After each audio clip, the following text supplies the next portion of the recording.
প্রথমবারের মতো বৈশ্বিক জনমত জরিপে যুক্তরাষ্ট্রকে ছাড়িয়ে জনপ্রিয়তার শীর্ষে উঠে এসেছে চীন। এমন তথ্য জানিয়েছে ওয়াশিংটন ভিত্তিক গবেষণা প্রতিষ্ঠান পিউ রিসার্চ সেন্টার।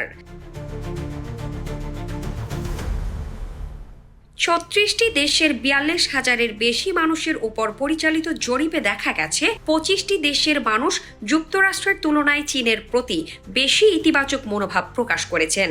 অন্যদিকে মাত্র ৬টি দেশে এখনও যুক্তরাষ্ট্রের জনপ্রিয়তা বেশি। জরিপ অনুযায়ী Spain, Italy, Greece, Canada, Indonesia, Mexico, Malaysia, Nigeria ও তুরস্কে চীনের জনপ্রিয়তা উল্লেখযোগ্যভাবে বেড়েছে। আর যুক্তরাষ্ট্রের প্রতি বেশি সমর্থন রয়েছে জাপান, দক্ষিণ কোরিয়া, ভারত, ফিলিপাইন, পোল্যান্ড ও ইসরায়েলে। বিশ্ব নেতাদের প্রতি আস্থার দিক থেকেও চীনের প্রেসিডেন্ট শি জিনপিং মার্কিন প্রেসিডেন্ট ডোনাল্ড ট্রাম্পের চেয়ে কিছুটা এগিয়ে রয়েছেন, যদিও দুই নেতার প্রতি বৈশ্বিক আস্থা ৫০%-এর নিচে।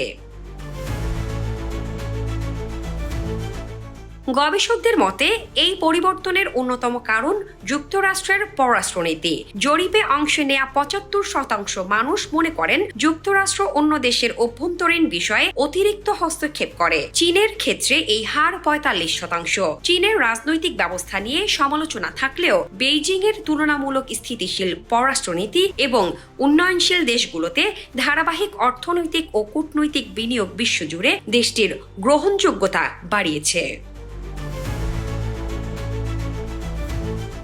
শামসাদ শাহানীন, দৈনিক আওয়ার বাংলাদেশ।